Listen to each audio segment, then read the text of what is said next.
चले जी, शुरू करते हैं फिर। बिस्मिल्लाहिर्रहमानिर्रहीम।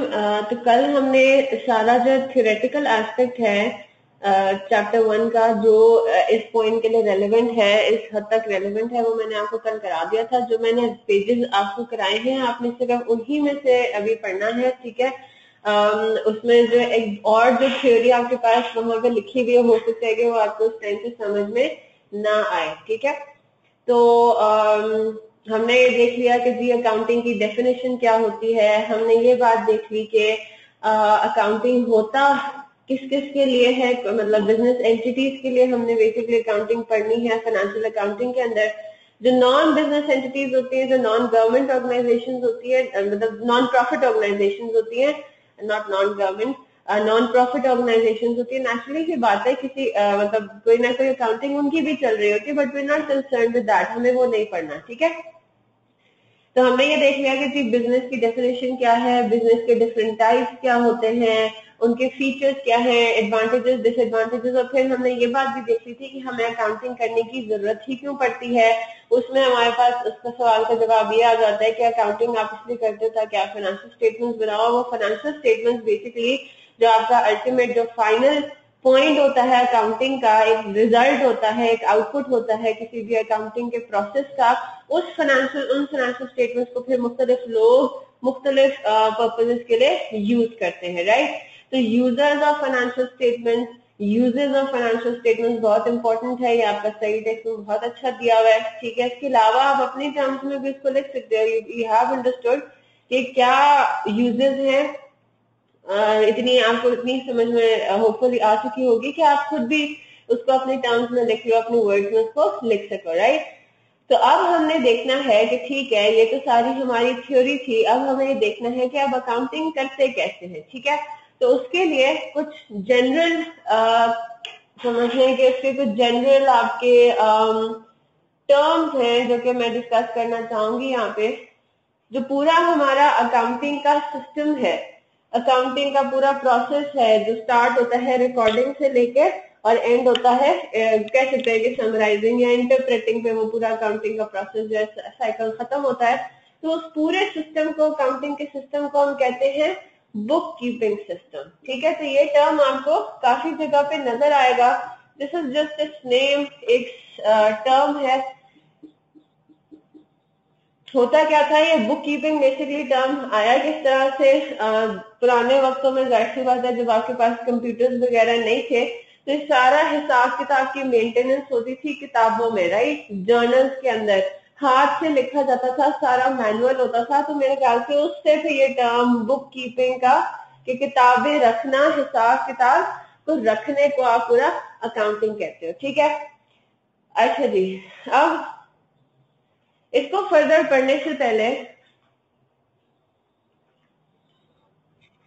हम जरा एक चीज देख लें। जब आपके पास हमने कल जो है वो एलिमेंट्स पढ़े थे, एलिमेंट्स ऑफ फाइनेंशियल स्टेटमेंट्स, ठीक है। अभी काफी ऐसी चीजें हैं जो कि आपको हो सकता है थोड़ी घिचपिच हो जाए। अब बस अभी इस पॉइंट पे आपने इन चीजों को याद कर लेना है, ठीक है। याद कर ले इस पॉइंट पे, इंशाल्लाह प्रैक्टिस से ये बातें खुद ब खुद ही आपको क्लियर होती जाएंगी, समझ आती रहेंगी, राइट। सारी चीजें इंटर रिलेटेड हैं, तो मैं एक एक करके चीजों को जरा आपके सामने रख रही हूँ।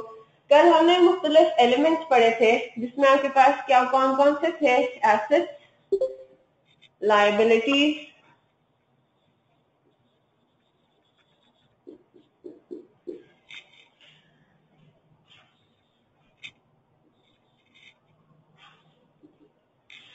फिर आपके पास आता था कैपिटल, ड्राइंग्स, इनकम्स और एक्सपेंसेस, राइट। और हमने इनको बिल्कुल सिंपल टर्म्स में समझ भी लिया था कि इनकम क्या होता है, कोई भी कमाई, एक्सपेंस क्या होता है, खर्चा रोज बरोज बिजनेस करने का, जो अगर आप कोई खर्चा इनकर करते हो। ड्राइंग्स क्या होती हैं, वो चीजें, वो पैसा, वो एसेट जो कि ओनर बिजनेस से निकाल के अपने पर्सनल यूज में ले आता है। कैपिटल क्या होता है, अगर कोई एसेट, ओनर जो है कोई एसेट इन्वेस्ट करे बिजनेस में, तो उसको कैपिटल कहते हैं। इसके अलावा एसेट्स हैं, लायबिलिटीज हैं, इनकी भी हमने डेफिनेशन अच्छे तरीके से देख ली थी। अब होता ये है, अभी इंशाल्लाह अभी मैं एग्जांपल आपके सामने लेकर आती हूँ, एग्जांपल से हम इस चीज को सीखेंगे। आपने एक बात को याद रखना है, नंबर वन तो ये कि आपने अकाउंटिंग करनी किसकी है, आपने अकाउंटिंग करनी है बिजनेस ट्रांजैक्शंस की, है ना। हमने ट्रांजैक्शंस का हमने शायद ट्रांजैक्शंस की बात, ये डेफिनेशन नहीं पढ़ी, इसको देख लेते हैं। हमने अकाउंटिंग किसकी करनी है, बिजनेस ट्रांजैक्शंस की। ठीक है, अब ट्रांजैक्शंस की डेफिनेशन यहाँ से हमने नहीं की तो हम अभी कर लेते हैं। यानी कि क्या हुआ, हमने अकाउंटिंग ही पढ़ा, accounting is the art of recording, classifying, summarizing, interpreting business transactions and events, right, of a financial nature. तो हमने इधर एक टर्म पढ़ा था ट्रांजैक्शंस का। तो अब ट्रांजैक्शंस बेसिकली होती क्या है, transaction is what, it's an interaction. ये डेफिनेशन आपने याद करनी है, ठीक है, आ सकती है।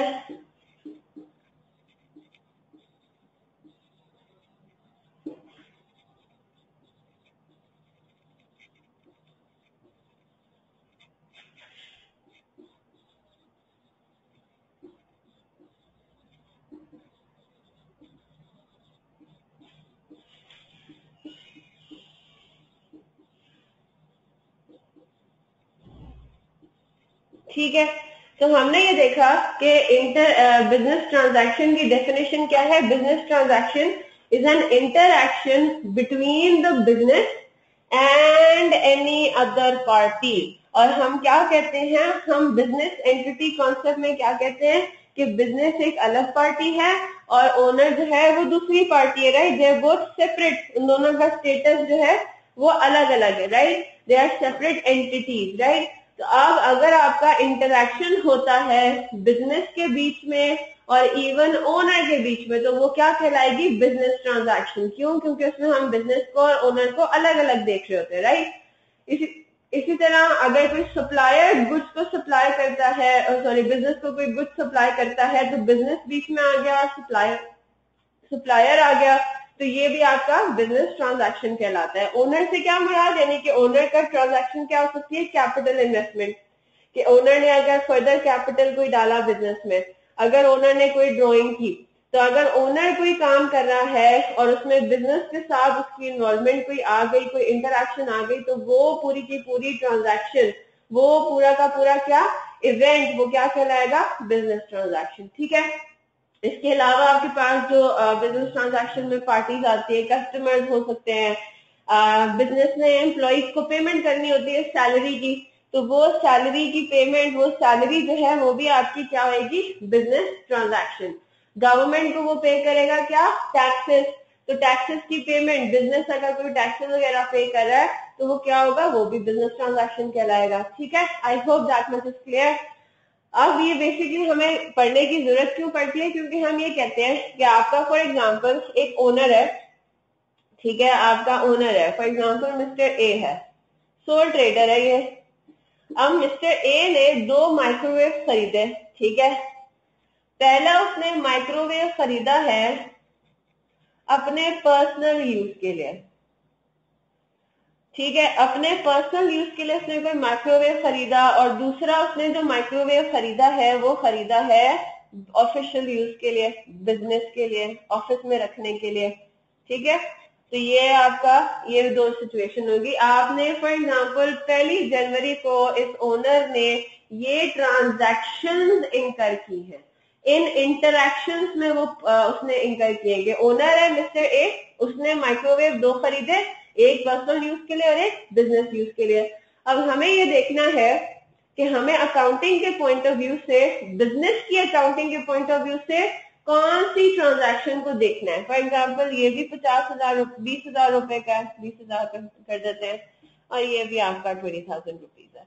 तो अब अकाउंटिंग के पॉइंट ऑफ व्यू से बिजनेस की हमने कौन से, अभी देखिए दोनों इंटरैक्शंस है ना, इसमें क्या हो रहा है, इसमें ओनर अपने पर्सनल यूज के लिए एक सप्लायर से, माइक्रोवेव के सप्लायर से माइक्रोवेव खरीद रहा है, तो सप्लायर होगी एक पार्टी, ठीक है। इस ट्रांजैक्शन के अंदर दूसरी पार्टी कौन है, दूसरी पार्टी बिजनेस नहीं है, दूसरी पार्टी कौन है? ओनर मिस्टर ए खुद, राइट। तो ये वाली ट्रांजैक्शन हो गई between the owner and the supplier, right. और दूसरी पार्टी में, दूसरी ट्रांजैक्शन में पार्टीज कौन कौन सी हैं? एक तो आपका वही हो गया जिससे आप माइक्रोवेव खरीद रहे हो, यानी कि एक तो आपका हो गया सप्लायर, और दूसरा आपके पास क्या हो गया? बिजनेस आ गया, राइट। अब ऑब्वियसली बात है, बिजनेस कोई इंसान तो नहीं है ना, वो खुद से तो जाके नहीं खरीद सकता, तो खरीदना तो मिस्टर ए नहीं है, वो जो एक्शन है वो तो मिस्टर ए ने ही लेना है। उन्होंने जाके मिस्टर सप्लायर से खरीदना है कि जी मुझे माइक्रोवेव चाहिए। लेकिन अब हम ये देख लेंगे कि माइक्रोवेव का पर्पस क्या है, मिस्टर ए ने वो माइक्रोवेव खरीदा क्यों है। तो अब हम इसमें कहेंगे कि अब इसमें जो दोनों पार्टीज इन्वॉल्व है वो कौन सी है? Business and supplier. तो for the point of view of accounting हम कहेंगे कि हमारा जो पॉइंट, हमारा जो इंटरेस्ट है ना, वो सिर्फ इस ट्रांजैक्शन में। हमने अब इस फिगर को लेके, हमने इस ट्रांजैक्शन को लेके अब अकाउंटिंग करनी है। I hope that's clear. हम इसको इग्नोर कर देंगे बिजनेस के अकाउंटिंग के पॉइंट ऑफ व्यू से। तो बस बात इस बात का ख्याल रखना है कि एक पार्टी बिजनेस जरूर बीच में इन्वॉल्व होना चाहिए, फिर उसके अलावा चाहे कोई भी अदर पार्टी हो। ठीक है जी, अच्छा ठीक है जी। मोहसिन, आवाज आ रही है आपको? यस मैम, आ रही है आवाज। आपने कहाँ से ज्वाइन किया था? ये बिजनेस ट्रांजैक्शन स्टार्ट कर लिया? कर लिया था मैंने जब आपने ज्वाइन किया? यस मैम, यस मैम, ठीक है ठीक है, चलें। कल से ज्वाइन किया है ना मैंने। नहीं, कल से तो ज्वाइन किया, लेकिन अभी इस क्लास में कब से आपने ज्वाइन किया? चलें ठीक है। ट्रांजैक्शन, क्योंकि पहले आप ऑफलाइन हो गए थे ना, मैं इसलिए पूछ रही हूँ। ठीक है, तो बात क्लियर हो गई आपको। ट्रांजैक्शंस के अंदर, बिजनेस ट्रांजैक्शंस के अंदर अकाउंटिंग के लिए हमने सिर्फ और सिर्फ उन ट्रांजैक्शंस को पिक करना है जो कि बिजनेस ट्रांजैक्शंस हैं। ठीक है, अच्छा जी, हमने ये भी देख लिया कि भाई हमने अकाउंटिंग के लिए क्या क्या चीजें हमने पिक करनी है। अब हम आ जाते हैं अपनी किसी एग्जाम्पल पर। अब मैं आपको ये बताती हूँ, एक यहाँ पे मैं रूल लिख रही हूँ। ये अभी इतनी बात शायद आपको समझ में ना आए, जो लोग पहली दफा इंट्रो पढ़ रहे, ठीक है।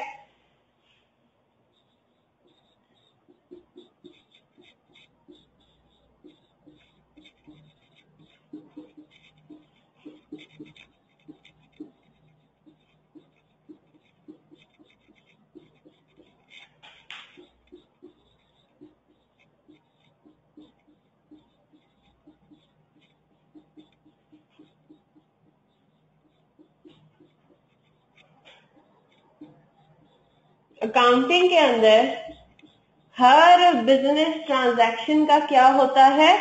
Dual effect. डुअल का क्या मतलब है? डबल, दो इफेक्ट पड़ेंगे। क्या मतलब है इसका? अभी बिल्कुल समझ में नहीं आएंगे। अब जरा इधर आ जाते हैं, ट्रांजैक्शंस को देखते हैं। आपके पास एग्जांपल नंबर 1, ये मैं अभी एलएमएस पे आपकी अपलोड कर दूंगी, ठीक है, ये वाला डॉक्यूमेंट, तो आप वहां से इसको सेव कर लीजिएगा। आपके पास एग्जाम्पल 1 आपको नजर आ रही है, इसमें क्या लिखा हुआ है? इसमें सारी आपको दी हुई है बिजनेस ट्रांजैक्शंस, इस तरह से दी हुई होती है। तो जरा देखते हैं, ईयर है आपका 2003, ठीक है, और इधर आपको नजर आ रही है डेट। तो 1 सितंबर को क्या हो रहा है? Started business with ₹20,000 in the bank, ठीक है। ये क्या हो गई? बिजनेस की ट्रांजैक्शन होगी, बिजनेस ट्रांजैक्शन होगी, राइट। अगर कहीं पे स्पेसिफिकली लिखा हुआ है ना, पर्सनल का टर्म इस्तेमाल किया हुआ है, ओनर ने अपने यूज के लिए कुछ किया, तो वो हम कहेंगे कि वो बिजनेस ट्रांजैक्शन नहीं है। उसके अलावा बाकी सारी जितनी दी हुई होगी हम कहेंगे कि ये बिजनेस की ही ट्रांजैक्शन है, इनकी हमने अकाउंटिंग करनी है। Is that clear? तो ये कंफ्यूज ना हो कि भाई यहाँ पे कहीं पे लिखा हुआ नहीं है कि these are the business transaction, तो हम कैसे कह सकते हैं? तो हम इसीलिए कहेंगे कि जैसे मतलब हम अकाउंटिंग कर रहे हैं, तो हमें जो क्वेश्चन में दिया हुआ होगा वो बिजनेस से रिलेटेड आइटम्स ही होंगे, अनलेस वहां पे इसमें इस तरह की कोई वर्डिंग लिखी हुई हो कि ओनर ने ये ट्रांजैक्शन इनकर की अपने पर्सनल यूज के लिए, अपनी पर्सनल मतलब पर्सनल लैंग्वेज में उसने रहते हुए कि नॉट फॉर बिजनेस यूज या व्हाटसोएवर। क्लियर है बात? तो सबसे पहले आपके पास आता है started business with ₹20,000 in the bank, ठीक है। हमने ये ट्रांजैक्शन देखी। अब जरा वापस ऊपर आते हैं। कल जो हमने एलिमेंट्स किए थे, एलिमेंट्स ऑफ फाइनेंशियल स्टेटमेंट्स, इनको एक और नाम से भी जाना जाता है अकाउंटिंग के पॉइंट ऑफ व्यू से। Thank you. ठीक है, एक और नाम से भी जाना जाता है, वो है heads of account.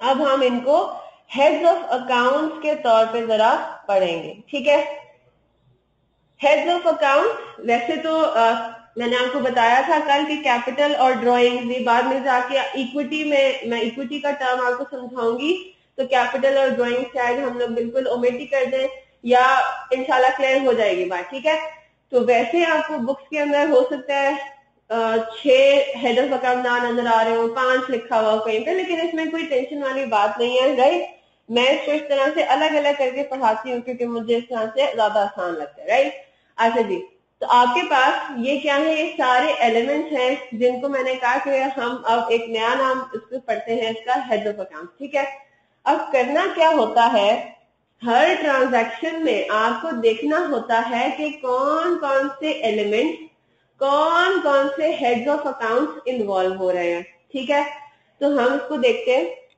Started business with ₹20,000 in the bank, तो ये तो फिगर गिवन है, ये तो अमाउंट गिवन है। आइटम्स कौन कौन से इन्वॉल्व हो रहे हैं, एक आपको यहां नजर आ रहा है बैंक। राइट, क्या मतलब है इसका, उर्दू में अगर बात करें तो ओनर ने started business with ₹20,000 in the bank. ठीक है, यानी कि क्या किया, ओनर ने बिजनेस शुरू किया, उसने बिजनेस में 20,000 रुपए लगाए। राइट, और कैसे लगाए, बैंक अकाउंट में बिजनेस के नाम पे पैसे डिपॉजिट करा दिए। ठीक है, क्लियर है बात। तो ये उर्दू में हमने कर लिया कि ओनर ने बिजनेस शुरू किया, ओनर ने जाहिर सी बात है पैसे से बिजनेस शुरू किया होगा, वो पैसा कहाँ पे पड़ा, उसने रख दिया, उसने बैंक में ला के रख दिया। ठीक है, तो हमारे पास यहाँ पे हमें नजर आ रहा है ये बिजनेस का बैंक अकाउंट। बैंक अकाउंट क्या है, आपका एसेट है, बिजनेस का एक एसेट है, बिजनेस का एक असासा है।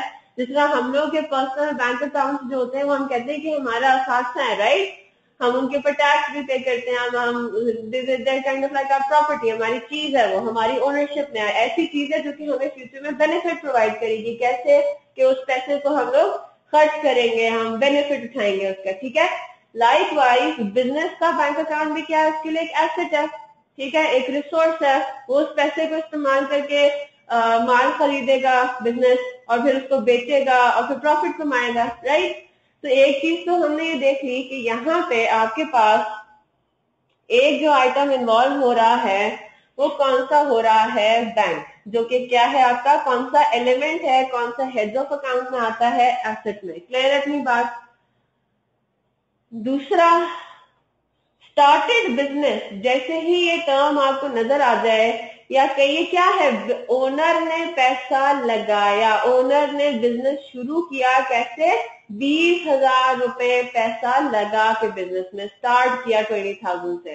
तो जहां पे भी ऐसी टर्म इस्तेमाल हो जाए जहां पे हमें ये समझ में आए कि ओनर ने बिजनेस में पैसा लगाया, तो हम उसको क्या कहते हैं, हम उसको कहते हैं कैपिटल। राइट, क्लियर है बात मोहसिन। ठीक है, तो ये चीज हमने देख ली कि आपकी ट्रांजैक्शन में, एक ट्रांजैक्शन में दो हमें मतलब नजर आ रहे हैं। ओनर ने बिजनेस में पैसा लगाया, वो हमने पढ़ा हुआ है, क्या होता है, कैपिटल होता है। राइट, और हमें एक बैंक भी नजर आ रहा है कि बिजनेस का बैंक अकाउंट खुला, इसका मतलब है हमने खोला। राइट, तो वो क्या हो गया, वो आपका एसेट हो गया। तो ये तो एक ही ट्रांजैक्शन में दो मतलब निकलते हैं, तो that is the point. Accounting में यही होता है, अकाउंटिंग में एक ट्रांजैक्शन में आपको मिनिमम भी दो आइटम्स नजर आएंगे, दो मतलब आपको नजर आएंगे। ठीक है, उसको कहते हैं dual aspect of accounting, dual effect of transaction. ठीक है, अब आपने देखना है कि अब आपने ये चीज तो आइडेंटिफाई कर ली, अब इसकी अकाउंटिंग कैसे करते हैं, उसके लिए जरा पहले एक ही आपको चार्ट कॉपी करना पड़ेगा। ठीक है, अब हम कुछ नई टर्म्स पढ़ने जा रहे हैं, डेबिट और क्रेडिट। ये आपका चार्ट है, ये पहले नोट कर ले, फिर मैं इसको इंशाल्लाह समझाऊंगी इस ट्रांजैक्शन को यूज करते हुए। अच्छा जी, कोई भी एसेट हो, जिस तरह बैंक अकाउंट हो गया, जिस तरह प्रॉपर्टी हो गई, जिस तरह बिल्डिंग हो गई, बिजनेस की सारी चीजें, कोई भी एसेट अगर आपके पास, बिजनेस के पास इंक्रीज करता है, यानी कि पहले से ज्यादा आपके पास हो जाता है तो उसको हम कहते हैं डेबिट करना, कि वो एसेट क्या हो गया, वो एसेट हो गया डेबिट। और अगर वो एसेट, जैसे फॉर एग्जांपल मैं अगर आपको ये कहूं कि मैंने कैश को यूज करके ऑफिस मशीनरी खरीदी, तो क्या हुआ, मेरे पास कैश पड़ा हुआ था, बिजनेस के पास, मेरे से मुराद बिजनेस, ठीक है, डोंट गेट कंफ्यूज, बिजनेस के पास कैश पड़ा हुआ था और बिजनेस ने क्या किया, उस कैश को मतलब इस्तेमाल कर दिया, तो कैश आपके पास क्या हो गया, कम हो गया ना।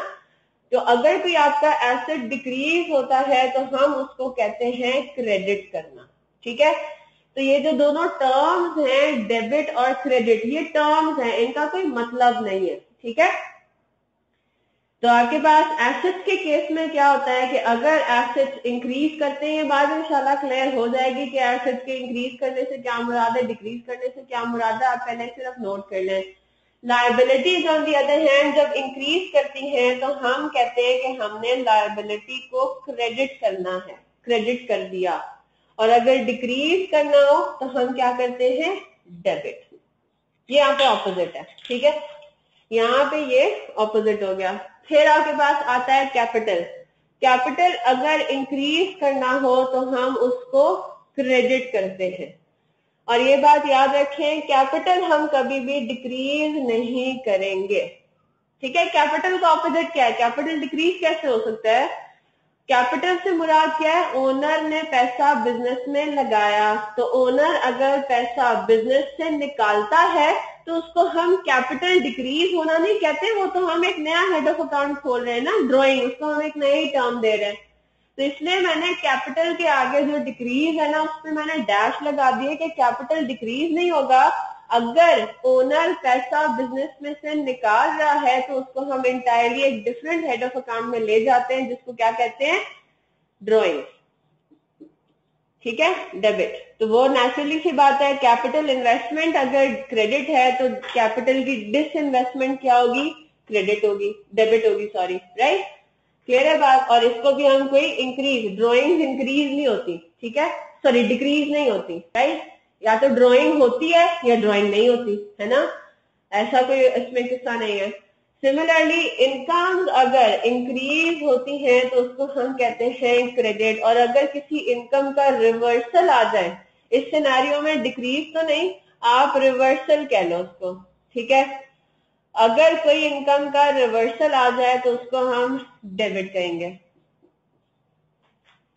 ठीक है। अगर आपको पहले से आता है इसके बारे में तो फिक्र ना करें, आगे जाके क्लियर हो जाएंगी चीजें। लाइकवाइज अगर आप कोई एक्सपेंस, खर्चा इनकर करते हो, खर्चा आपका इंक्रीज होता है तो उसको डेबिट कहेंगे। और अगर किसी खर्चे का रिवर्सल आ जाए, जो कि आता है, उसको हम क्या कहेंगे, क्रेडिट करना, ठीक है। तो ये जो चार्ट है ये आप लोगों ने याद करना है और इंशाल्लाह ये प्रैक्टिस कर करके याद हो जाएगा। ग्रुप बना लें, आप ये कहें एसेट्स, ड्राइंग और एक्सपेंसेस, ये तीनों ऐसे हैं जिनकी ट्रीटमेंट सिमिलर है। अगर एसेट्स इंक्रीज हो तो वो डेबिट, ड्राइंग्स इंक्रीज हो तो वो डेबिट, एक्सपेंसेस इंक्रीज हो तो वो डेबिट, और अगर डिक्रीज हो तो तीनों क्या होंगे, क्रेडिट होंगे, with the exception of drawings naturally, ठीक है। और जो बाकी तीन आपके एलिमेंट्स हैं, बाकी तीन हेड्स ऑफ अकाउंट्स हैं, वो क्या होंगे, वो आपका क्रेडिट होंगे, ठीक है। इंक्रीज होंगे तो क्रेडिट, डिक्रीज होंगे तो डेबिट, सही है, बात क्लियर है मोहसिन।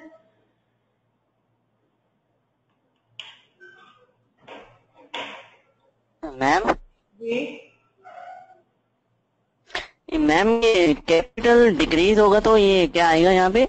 मैंने डैश डाला हुआ है। कैपिटल, मैं कहूंगी कैपिटल और ड्राइंग्स में सिर्फ एक ही आपके पास है, कैपिटल डिक्रीज होना कुछ भी नहीं होगा, क्योंकि देखो क्या है, कैपिटल इंक्रीज होने का क्या मतलब है कि ओनर ने बिजनेस में पैसा लगाया है ना, तो कैपिटल डिक्रीज होने से क्या मुराद है, ओनर ने बिजनेस में से कैपिटल, पैसा निकाला है ना, ये बात हो गई ना।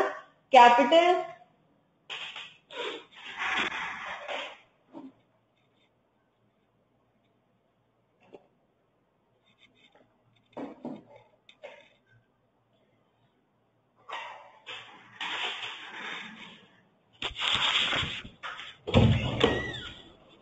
कनेक्शन का मसला आ गया।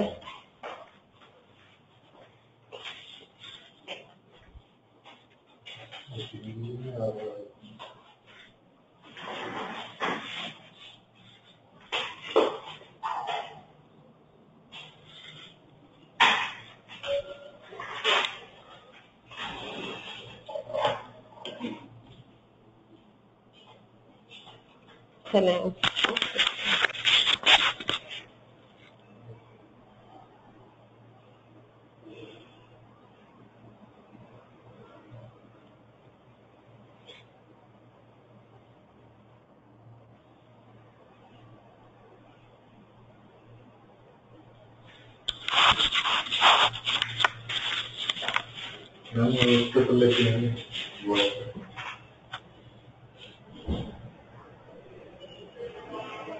नहीं हो गया जी। मोहसिन, आवाज आ रही है आपको? Hello hello. वो नेटवर्क कनेक्शन थोड़ा बीच में खराब हो गया था। मैं आपको ये बता रही थी कि देखें, कैपिटल इंक्रीज होने से क्या मतलब हुआ। हमने हेडिंग में इंक्रीज और डिक्रीज का टर्म इस्तेमाल किया हुआ है। कैपिटल इंक्रीज होने से क्या मुराद है कि ओनर ने बिजनेस में पैसा इन्वेस्ट किया, ठीक है। तो कैपिटल डिक्रीज होने से क्या मतलब होगा कि ओनर ने बिजनेस में से कैपिटल पैसा निकाला, राइट। कैपिटल डिक्रीज होना। तो हमने क्या किया है, मैंने यहाँ पे कैपिटल को के डिक्रीज होने को एक अलग एक हेड ऑफ अकाउंट बना दिया, जो कि क्या है, ड्राइंग्स है, ठीक है।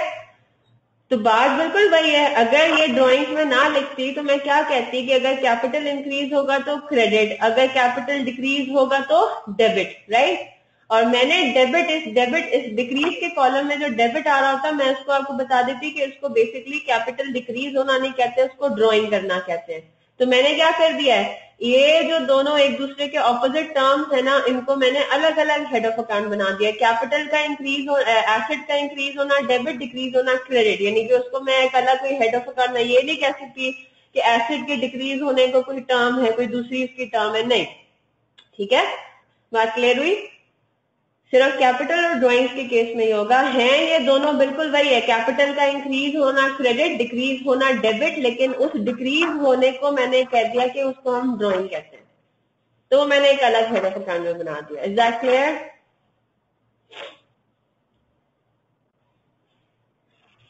क्लियर हुई बात मोहसिन? Yes ma'am, yes. ठीक है, चले, वेरी गुड।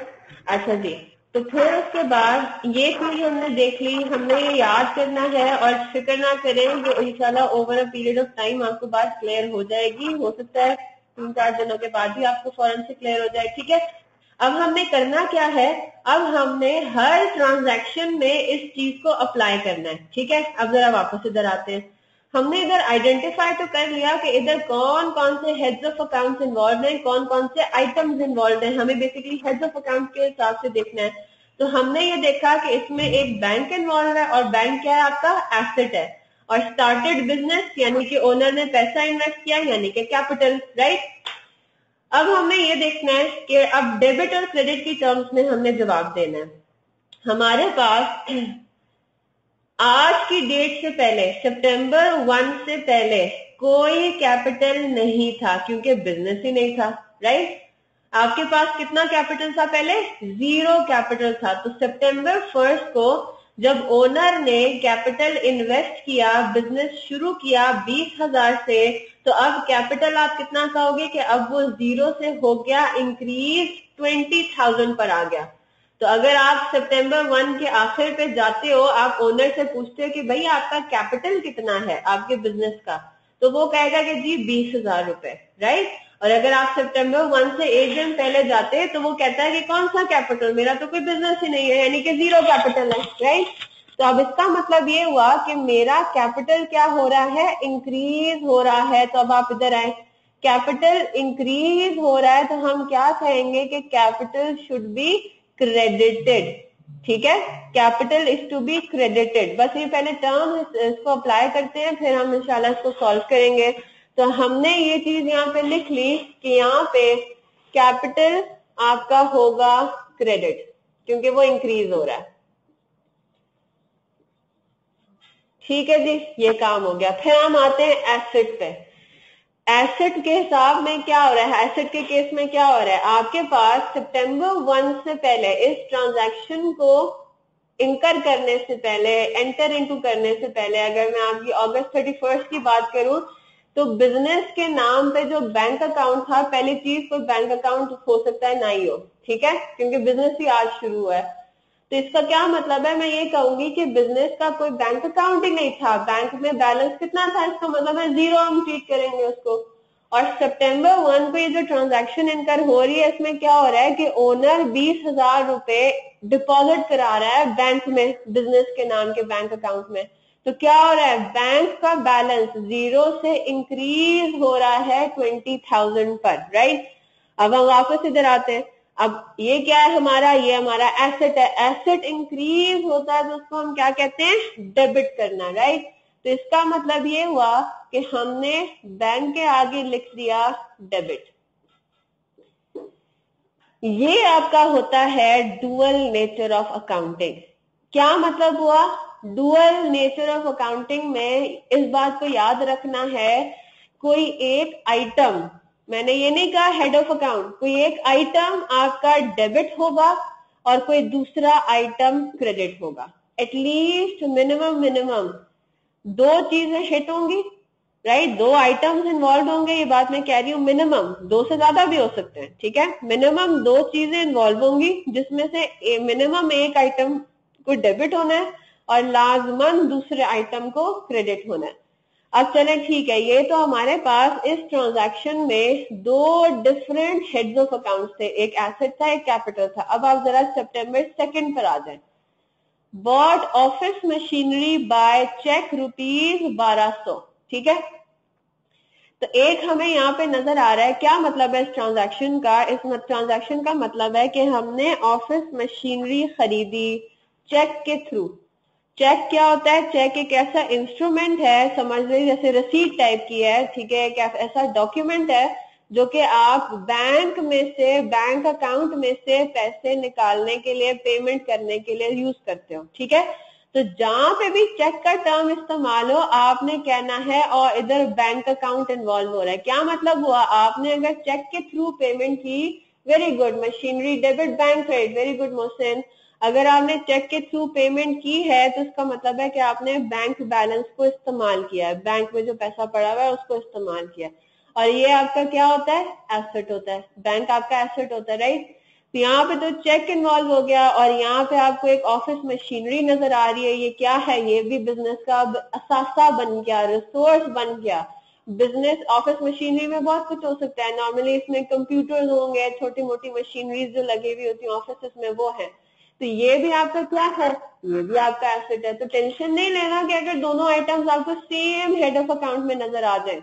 मैं आपको क्या कह रही हूँ, हेड्स ऑफ अकाउंट सेम भी हो सकते हैं, बस आइटम्स दो होने चाहिए, ठीक है, इफेक्ट दो होना चाहिए। अब क्या होगा, ऑफिस मशीनरी आपके पास आ रही है, ये एक ऐसा एसेट है जो कि आपका इंक्रीज कर रहा है। पहले आपके बिजनेस में कोई ऑफिस मशीनरी नहीं थी, तो अगर एसेट इंक्रीज करता है तो हम क्या कहते हैं, उसको डेबिट करना। तो हम क्या कहेंगे इस सिनेरियो में, हम कहेंगे कि जो आपकी ऑफिस मशीनरी है वो क्या हो रही है, वो डेबिट हो रही है। अच्छा जी, फिर आप जब देखते हो आपने पेमेंट किया है बैंक बैलेंस को यूज करते हुए, तो अब आपके पास पहले कितने पैसे पड़े हुए थे, एक दिन पहले 20,000 रुपए आपके पास बैंक में पड़े हुए थे, और अब आपने क्या किया, उनमें से 1,200 रुपए की पेमेंट कर दी, यानी कि अब कितना बैलेंस हो गया आपके पास, कम हो गया, राइट, 1,200 से आपका कम हो गया। और बैंक आपका क्या है, एसेट है, तो अगर एसेट डिक्रीज करता है तो क्या होगा, क्रेडिट होगा। तो हम क्या कहेंगे, इधर जो दूसरा इफेक्ट है वो क्या हो रहा है कि आपका बैंक हो रहा है क्रेडिट। क्लियर होगी बात, ठीक है। तो इसको हम इसी तरह से करते हैं। ये तो हमने क्या कर, देखें अभी तक हम अकाउंटिंग पे नहीं आए, मैंने अभी क्या किया, ये तो सिंपल नोट्स टाइप के हैं कि मैं दिमाग में अपने नोटिंग कर रही हूँ, एक छोटी सी वर्किंग बना रही हूँ कि अच्छा जी ये डेबिट होगा, ये क्रेडिट होगा। अब इसको असल में हम प्रेजेंट कैसे करते हैं अकाउंटिंग की टर्म्स में, किस तरह से उसको फिर लिखेंगे, वो ये है, अकाउंटिंग करने का इसका ये हो जाएगा। अच्छा जी, देखें हम लोग अभी ये कौन से स्टेप पर हैं? हम ये पहले स्टेप पर हैं जो कि हमारा क्या था, रिकॉर्डिंग। हमने ये ट्रांजैक्शंस इनकर की, ये तो सवाल है ना, सवाल में तो उन्होंने इसी तरह से लिखा हुआ हमें देना है, लेकिन जब आप बिजनेस कर रहे होते तो ये ट्रांजैक्शंस लिखी हुई तो नहीं होती ना, ये तो आप करते हो, राइट? आपने ऑफिस मशीन जाके खरीद ली, बस वो हवा में है, आपने खरीदा है, एक्टिविटी एक एक्शन है, ठीक है? तो सवाल में चीजें लिखी हुई हैं। तो इसका क्या मतलब है, अब अकाउंटिंग के लिए पहला स्टेप क्या होगा कि अब आपने क्या करना है, जो वो एक्शन किया है, आपने बिजनेस के बैंक अकाउंट में पैसा डाला, उसकी अब आपने क्या करनी है, रिकॉर्डिंग करनी है। आप तो सिंपल सुबह उठे और आप सितंबर 1 की सुबह उठे और आपने क्या किया, 20,000 रुपए से जाके बैंक बिजनेस के नाम का बैंक अकाउंट खोल दिया, राइट? ये एक एक्टिविटी हो गई। अब आप जब ऑफिस में आए अपने, आपने इस एक्टिविटी को करना है रिकॉर्ड। और रिकॉर्ड किस तरह से करते हैं, पूरा एक स्टेटमेंट बनता है, एक फॉर्मेट है उसका प्रॉपर, हम बनाएंगे जनरल जर्नल, और इसका फॉर्मेट कुछ यूं है। उसके पास एक रजिस्टर होगा, या अगर वो कंप्यूटर इस्तेमाल करता है तो उसके सामने एक फाइल खुली हुई होगी जिसका फॉर्मेट कुछ यूं होगा, हेडिंग्स होंगी इसमें, ठीक है? और वो हेडिंग्स कुछ ये हैं,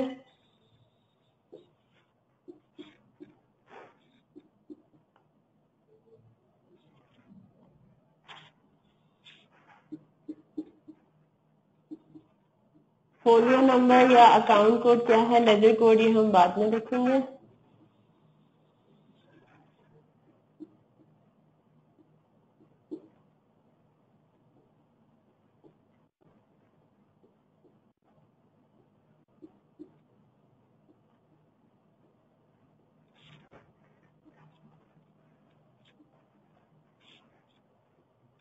ये आपका फॉर्मेट है जनरल जर्नल का। सबसे पहली लाइन में आपके पास आएगा नेम ऑफ द बिजनेस, फिर आपके पास टाइटल आएगा जनरल जर्नल, फिर कॉलम्स आएंगे डेट, पर्टिकुलर, फोलियो नंबर या लेजर कोड, इसको अकाउंट कोड भी कह सकते हैं, डेबिट और क्रेडिट, ठीक है? ये आपने हेडिंग बना ली। अब हम इस सवाल पे इसको अप्लाई करते हैं। सबसे पहले तो हमें बिजनेस का नाम पता होना चाहिए। अब आप जरा नीचे आए, जब आप नीचे आते हैं तो सवाल के अंदर क्या कह रहा है, ये draw general journal to record the above transaction in the books of Hussain. तो ये हुसैन कौन है, हुसैन है आपका क्या, ओनर, राइट? तो जहाँ पे कोई बिजनेस का खास अलग से कोई नाम ना हो तो आप नेम ऑफ द बिजनेस की जगह क्या लिख देंगे, ओनर का नाम, ठीक है? और ये आपको यही कह रहा है कि ड्रॉ जनरल जर्नल, आपको जनरल जर्नल बनाना है ताकि आप क्या करो, इन सारी ट्रांजैक्शंस को रिकॉर्ड कर सको। तो आपने करना क्या है, आप यहाँ पर आएंगे। अब यहाँ पे नेम ऑफ द बिजनेस में क्या आ जाएगा इस सवाल के लिए, हुसैन। अब हम कर रहे हैं सॉल्व एग्जाम्पल नंबर 1। ये मेरा हैंड आउट है, ठीक है? ये आपको कहता क्वेश्चन मैम नहीं, this is my own hand out. अब आपने क्या करना है, एक एक करके हर ट्रांजैक्शन की अब आपने रिकॉर्डिंग करनी है। तो पहली ट्रांजैक्शन पर आ जाते हैं। तो पहली ट्रांजैक्शन आपकी क्या थी, आपने देख लिया सितंबर 1 को बिजनेस शुरू किया, आपने देखा कि भाई 2 आइटम्स इन्वॉल्व हो रहे हैं अकाउंटिंग की टर्म्स में, जिनको एसेट और कैपिटल कहते हैं, और उनका इफेक्ट क्या है अकाउंटिंग की टर्म्स में, डेबिट, एक आइटम डेबिट हो रहा है, दूसरा आइटम क्रेडिट हो रहा है। अब आपने करना क्या है, इसको लिखते कुछ इस तरह से, रिकॉर्डिंग अब इसकी किस तरह से करेंगे। डेट के कॉलम में आप काम ये करें, डेट के नीचे साल लिख दें ताकि आप वो 2003 आपको हर डेट के आगे रिपीट ना करना पड़े, ठीक है? ये भी हेडिंग का पार्ट बना दें। अच्छा, फिर पहली ट्रांजैक्शन हो रही है 1 सितंबर को, डेट में वो लिख दें। अब आप आए, सबसे पहले आपने किस चीज को लिखना है, उस आइटम को लिखना है जो कि डेबिट हो रहा है। This is the standard rule है ये। तो इस ट्रांजैक्शन में क्या डेबिट हो रहा है, हमने देखा इस ट्रांजैक्शन में बैंक डेबिट हो रहा है, ठीक है? अब देखें बैंक क्या है, बैंक तो एसेट है। आपने एसेट नहीं लिखना, आपने टर्म एसेट नहीं इस्तेमाल करना, आपने एसेट का खास तौर पे बताना है कि कौन सा एसेट, क्योंकि एसेट बहुत मुख्तलिफ किस्मों के होते हैं। हमने देखा यहाँ पे ऑफिस मशीनरी भी एसेट है, आगे भी हम देखेंगे बहुत सारे एसेट होते हैं, मोटर व्हीकल भी है। तो अगर आप एसेट एसेट एसेट एसेट लिखते जाएंगे तो क्लैरिटी नहीं आएगी, पता नहीं चलेगा कि भाई हमने क्या चीज, किस चीज से हमने बिजनेस शुरू किया, राइट। तो आपने करना क्या है, लाइन शुरू होते साथ ही 1 सितंबर के आगे लिख देना है बैंक, वो आइटम जो कि डेबिट हो रहा हो। तो फोलियो नंबर वगैरह अभी हम नहीं करेंगे, तो ये वाला कॉलम आप इंटायरली ओमिट भी कर सकते हो, लेकिन अभी हमने फॉर्मेट बना लिया तो हम इसके आगे डैश डाल देंगे। अब आपने क्या करना है, बैंक को आपने क्या करना है, डेबिट करना है, कितने से, 20,000 रुपीज से। क्रेडिट ऑब्वियसली नहीं होगा, ठीक है, क्रेडिट में आपने खाली छोड़ देना है, क्यों, क्योंकि बैंक आपका हो रहा है डेबिट, कितने से, 20,000 रुपए से। फिर आप आते हैं दूसरे आइटम पे, दूसरा आइटम आपका क्या था सवाल में, कैपिटल। कैपिटल का कोई और नाम नहीं है, कैपिटल इज कैपिटल, ओनर ने पैसा इन्वेस्ट किया, वो बस उसका एक ही फॉर्म है, एक ही टाइप है, उसमें डिफरेंट टाइप्स नहीं होते, राइट।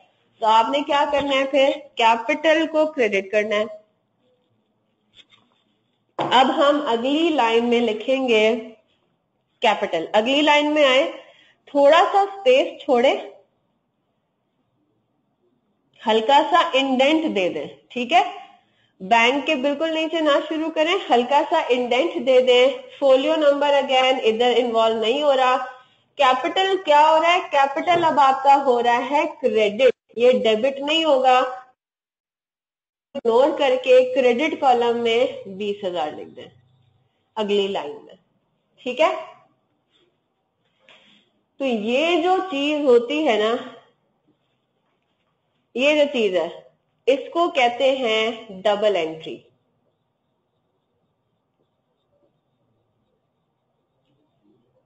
और ये है अकाउंटिंग के अंदर presentation of the dual aspect of accounting, dual effect of every transaction. तो आपने क्या कर दिया, दो चीजें देखें, दो चीजें हिट हो रही हैं दो अलग अलग लाइनों में, ये आपकी कहलाती है डबल एंट्री, जिसमें से एक आएगा डेबिट कॉलम में, दूसरा आएगा क्रेडिट कॉलम में। दोनों कॉलम्स को एक ही लाइन में फिल नहीं करना, ठीक है। अच्छा, अब होता क्या है, जनरल जर्नल के फॉर्मेट का हिस्सा है एक और चीज, आपने अब तीसरी लाइन में आ जाना है और ब्रैकेट्स में हल्की सी, बिल्कुल छोटी सी, बहुत कंसाइज सी, can the amount of one account be different from other account? इस स्टेप पे no motion, you have to make sure कि डेबिट और क्रेडिट हमेशा एक दूसरे के इक्वल हो, ठीक है। अब आगे जाके मैं थोड़ा सा आपको वो बता देती हूँ। मैंने आपको ये कहा कि 2 से ज्यादा आइटम्स भी हो सकते हैं ना, है ना, मैंने आपको बात बोली है ना, मिनिमम 2 होंगे, एक डेबिट एक क्रेडिट, हो सकता है 2 से ज्यादा भी हो, तो कोई तीसरा इफेक्ट तो है ही नहीं। तो यार इसका क्या मतलब हुआ कि अगर 3 आइटम्स हैं, हो सकता है उनमें से 2 जा रहे हो डेबिट कॉलम में, एक जा रहा हो क्रेडिट कॉलम में। तो ये बात याद रखनी है, जितने भी इस ट्रांजैक्शन में डेबिट्स होंगे, जितने भी, मिनिमम एक होगा लेकिन उससे ज्यादा भी हो सकते हैं, तो एक ट्रांजैक्शन में जितने भी डेबिट्स होंगे और एक ट्रांजैक्शन में जितने भी क्रेडिट्स होंगे, इन दोनों का टोटल इक्वल करना चाहिए, मैच करना चाहिए। तो यहाँ पे क्या हो रहा है, यहाँ पे एक ही डेबिट है एक ही क्रेडिट है और दोनों की फिगर मैच कर रही है, इसमें टोटल का कोई हिसाब ही नहीं है क्योंकि आइटम्स ही एक ही है। क्लियर होगी बात। तो डेबिट कॉलम का टोटल इसमें कितना आ रहा है इस ट्रांजैक्शन में, 20,000। क्रेडिट कॉलम का टोटल कितना आ रहा है इस ट्रांजैक्शन में, 20,000। Both are equal. अब आपने करना क्या है, तीसरी लाइन में जाके छोटी सी डिस्क्रिप्शन दे देनी है इस पूरी ट्रांजैक्शन की, सिंपल इंग्लिश को इस्तेमाल करके, और वो वर्ड्स आपने पिक करने हैं ट्रांजैक्शन क्वेश्चन में से, जो ट्रांजैक्शन में इंग्लिश गिवन है। क्या लिखा हुआ है, started business with ₹20,000 in the bank, आप एक छोटा सा लिख दें,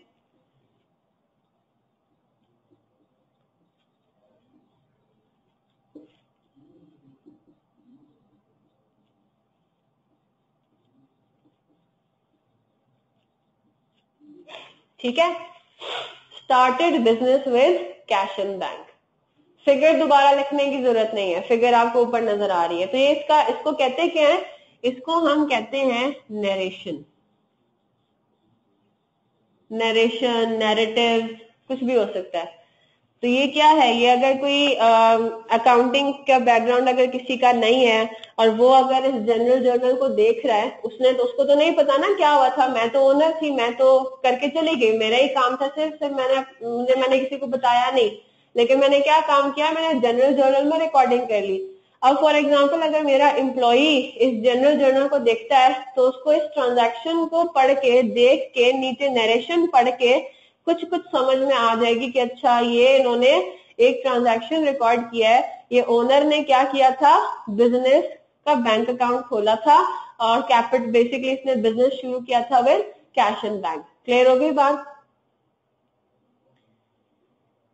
ठीक है, तो ये मैं जो एक्सप्लेनेशन है ये मैं हटा रही हूँ, और ये जो आपके पास 3 चीजें आ रही हैं, 3, 4, 5 चीजें आ रही हैं, ये आपकी एक डबल एंट्री को पूरा कंप्राइज करती है। ठीक है, डबल एंट्री वैसे सिर्फ यही पोर्शन है सिर्फ, ठीक है, नरेशन उसका पार्ट नहीं है।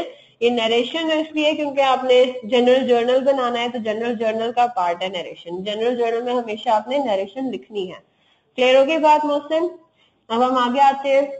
अगली ट्रांजैक्शन कौन सी डेट पे हो रही है? अगली ट्रांजैक्शन हो रही है सितंबर 2 को। ठीक है, bought office machinery by cheque, और इसमें हमने ये चीज डिटरमिन कर ली कि कौन सी चीज डेबिट और कौन सी चीज क्रेडिट, राइट। इसमें अब हम किस तरह से करेंगे, डेट डालेंगे एक लाइन छोड़ के, अब अगली ट्रांजैक्शन आ गई। ठीक है, यहाँ पे आपने एक लाइन छोड़ दी और अगली ट्रांजैक्शन आ गई। जैसे ही डेट चेंज होगी तो हमारा ऑटोमेटिकली हमें पता लग जाएगा कि अभी दूसरी ट्रांजैक्शन की बात कर रहे हैं।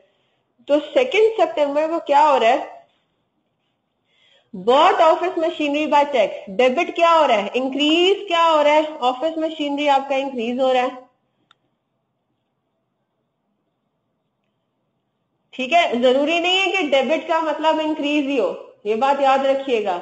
हमने ये देखा है कुछ हेड्स ऑफ अकाउंट्स ऐसे हैं जिसमें इंक्रीज होना क्रेडिट भी होता है। ठीक है, तो आपके पास जरूरी नहीं है डेबिट का मतलब इंक्रीज होना और क्रेडिट का मतलब डिक्रीज होना। ठीक है, तो आपने क्या करना है, ऑफिस मशीनरी आपका इंक्रीज हो रहा है कितने से, डेबिट हो रहा है 1200 से। ठीक है, और क्रेडिट क्या हो रहा है, चेक, बैंक आपका डिक्रीज हो रहा है, यानी कि वो क्रेडिट हो रहा है। ठीक है, आपने अगली लाइन में बैंक पे गए और 1200 लिख दिया, और क्या करना है, तीसरी लाइन में नरेशन लिखनी है, और वो नरेशन क्या होगी,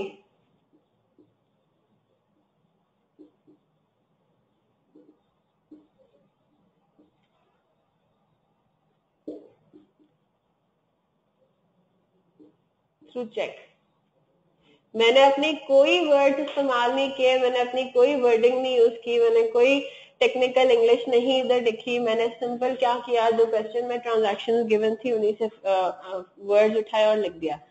चले मोहसिन, तीसरा बताएं। Bought office furniture ₹6,000 on credit from Khalid. On credit से मतलब है उधार पे। ठीक है, तो आपने खालिद को क्या कहा, 3 सितंबर को आपको ऑफिस फर्नीचर खरीदना था। ठीक है, ऑफिस फर्नीचर खरीदना था, 6,000 रुपए का वो था, लेकिन आपने खालिद को क्या कहा कि मैं आपको आज के दिन पेमेंट नहीं करूंगी, या करूंगा, मैं आपको कब करूंगा, बाद में पेमेंट कर दूंगा। तो अब ये क्या हो गया यहाँ पे, bought office furniture. Office furniture क्या है, वो फर्नीचर जो कि आपने ऑफिस में इस्तेमाल करना है, बिजनेस के लिए यूज के लिए, बिल्कुल बिजनेस के यूज के लिए, बिजनेस ट्रांजैक्शन तो हो गई, राइट। ऑफिस फर्नीचर आपका क्या है, फर्नीचर के ऊपर आप बैठेंगे, एडमिनिस्ट्रेशन के लोग उसको इस्तेमाल करेंगे, they will be making decision, business चलेगा, राइट। तो ये क्या हो गया, ये एक ऐसा एसेट है जो कि आपको इकोनॉमिक बेनिफिट देता है, तो ये तो आपने आइडेंटिफाई कर लिया। दूसरा आइटम इसमें क्या इन्वॉल्व है, दूसरा आइटम इन्वॉल्व है इधर खालिद के नाम की क्या, लायबिलिटी। ठीक है, इधर जो दूसरा आइटम इन्वॉल्व है वो इन्वॉल्व है लायबिलिटी, और लायबिलिटी का नाम क्या, खालिद है, पेबल टू खालिद। ठीक है, और ये लायबिलिटी क्यों है, क्योंकि आज के दिन के आखिर में आप सोच रहे होगे कि मुझे तो अभी 6,000 रुपए पे करने हैं खालिद को। तो जैसे ही कोई ऐसा किस्सा आ जाए कि आपको किसी को पे करना हो, तो वो आपकी क्या बन जाएगी, लायबिलिटी। ठीक है,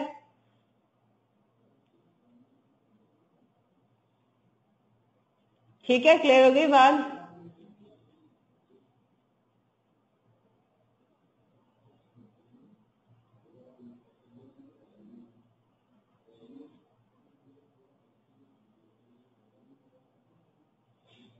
जी मोहसिन, ठीक है।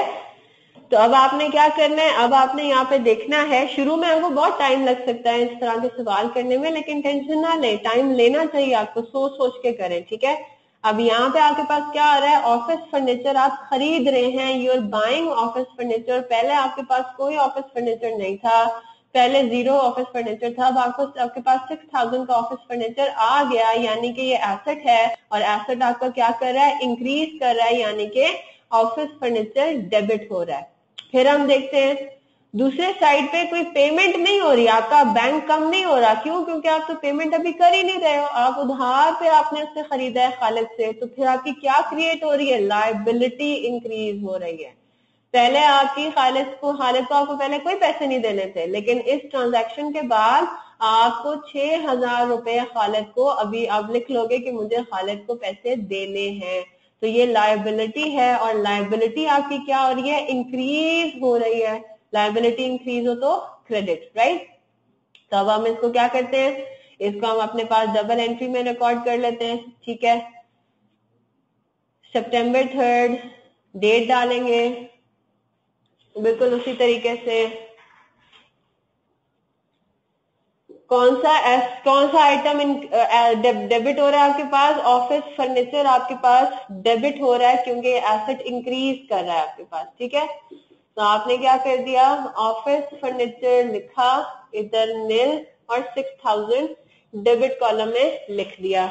और फिर आपके पास क्रेडिट क्या हो रहा है, लायबिलिटी आपकी खालिद की इंक्रीज हो रही है, लायबिलिटी इंक्रीज होती है तो क्रेडिट होगा, तो आप ये लिख देंगे, चाहे तो सिर्फ खालिद का नाम भी लिख दे, वो भी काफी है। ये काम ये करते हैं, खालिद का नाम भी लिख देते हैं सिर्फ, और वो आप क्या कहोगे, ये हम कर देंगे क्रेडिट, ठीक है। और आपने नीचे नरेशन लिख देनी है,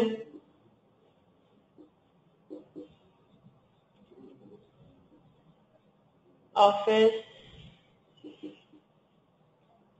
थ्रू चेक नहीं आएगा, यहाँ पे क्या लिख देंगे, ऑन क्रेडिट। ये भी लिखने की जरूरत नहीं है कि खालिद से खरीदा, बस ऑन क्रेडिट। किससे खरीदा, ऊपर नाम लिखा हुआ है, उससे देख लो, ठीक है। अमाउंट कितनी थी वो उधर से देख लो। क्लियर हो गई बात? जी मोहसिन क्लियर है? तो एक काम ही करें, इसी तरह कोशिश करें यस। कि एग्जाम्पल नंबर 1 जो है, जी मोहसिन क्वेश्चन है आपका कोई? No ma'am, Monu. ठीक है, जबरदस्त, ठीक है, वेरी गुड। अब आप करें क्या, एग्जाम्पल नंबर 1 जो है, इसी तरह से जिस तरह मैं भी आपको सिखा रही हूँ, अगर तो ऑब्वियसली आप पहली दफा पढ़ रहे हो इंट्रो, तो आप इसी तरीके से आइटम्स को आइडेंटिफाई करते करते इसी तरह से भले लिख लिख के पहले आप देखो क्या आइटम डेबिट हो रहा है, क्या आइटम क्रेडिट हो रहा है। मिनिमम 2 आइटम्स इन्वॉल्व होने चाहिए, 2 आ रहे हैं, वेल एंड गुड, ठीक है। और डेबिट या क्रेडिट का रूल आपको किस तरह से पता चलेगा, आपने पहले आइटम्स तो देख लिए कि ऑफिस फर्नीचर है और यहाँ पे क्या है, खालिद है, राइट। तो ऑफिस फर्नीचर क्या है, अब ये इंक्रीज हो रहा है, अब इंक्रीज के केस में डेबिट करना है, क्रेडिट करना है, वो रूल कहाँ से आपको पता लगेगा, कि आपको देखना पड़ेगा कि हेड ऑफ अकाउंट कौन सा है। तो हेड ऑफ अकाउंट क्या है, एसेट है, तो एसेट इंक्रीज होगा तो डेबिट। दूसरी आइटम क्या है, खालिद इन्वॉल्व हो रहा है, तो खालिद क्या है, लायबिलिटी है, लायबिलिटी इंक्रीज होती है तो क्रेडिट होगा। तो ये एसेट और liability, capital, drawing, income, expense, ये जो आप कैटेगराइज करते हो, ये जो आप टाइटल देते हो, इससे आपको पता लगता है कि इंक्रीज या डिक्रीज के आगे फिर आपको क्या लिखना है, डेबिट लिखना है या क्रेडिट लिखना है, ठीक है।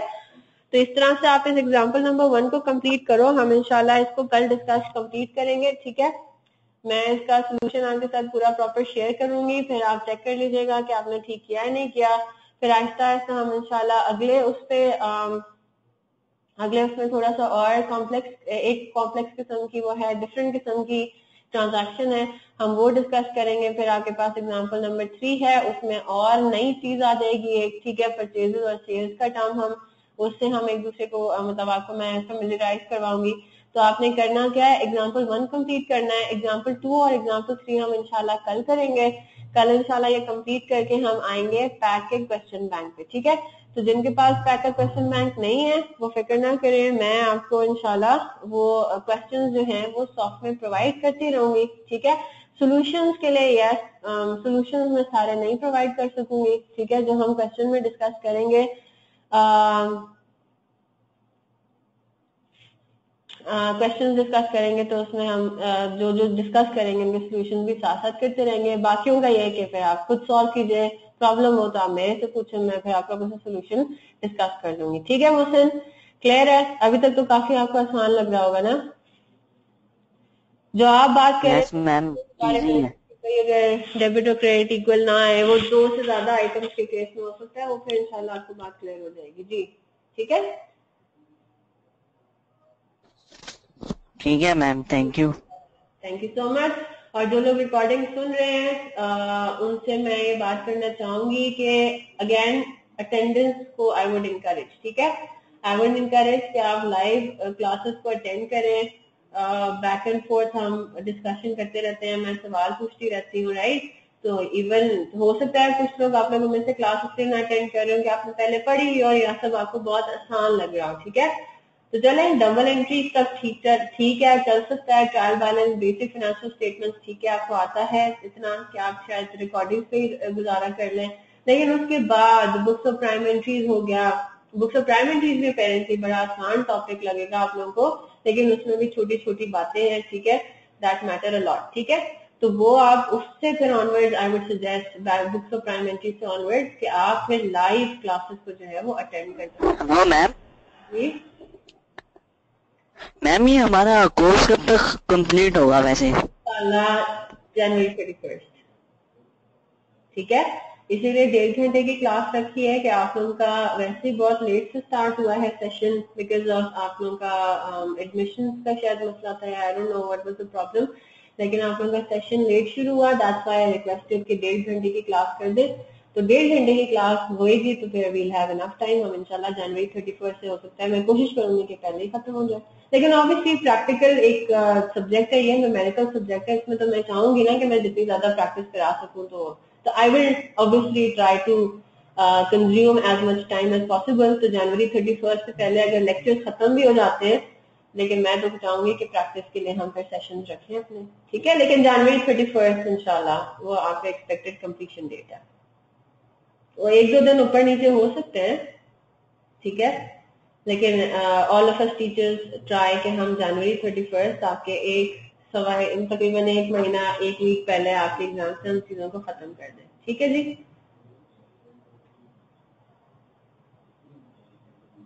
चले, अगर कोई क्वेश्चन नहीं है तो इजाजत दें, एग्जाम्पल नंबर 1 कर लीजिएगा। मोहसिन अगर आपको आता है आप एग्जाम्पल 2 को भी देख लें, ठीक है। और फिर हम इंशाल्लाह एग्जाम्पल 1, 2 और 3 ये तीनों कंप्लीट करेंगे कल। मैं टाइप करके आप लोगों को शो मतलब आंसर आपके सामने डिस्प्ले करूंगी तो वो आसान हो जाएगा, वो हम सिर्फ डिस्कशन कर रहे होंगे, इसमें टाइम इतना नहीं लगता। तो मेरे हाथ से मैंने लिख के आपको बता तो दिया है कि किस तरीके से हम डबल एंट्रीज को लिखते हैं। और ये रेड और ब्लैक का इसको जरा इग्नोर कर दें क्योंकि बोर्ड पे मुझे कलर्स नहीं पता लग रहे, आज थोड़े कलर्स के साथ इशू हो रहा है। मैं लैपटॉप में देख रही हूँ तो मुझे नजर आ रहा है कि मैंने डिफरेंट कलर्स के साथ वो लिख दिया हुआ है। तो दिस इज बेसिकली सारा आंसर का पार्ट है, ठीक है, दिस इज नॉट अलग कोई चीज नहीं है। तो आपको इस तरह से लिखना होता है अपने रजिस्टर में अपने पेपर के ऊपर, ठीक है जी। चले इंशाल्लाह कल मिलते हैं, have a nice day, Allah Hafiz.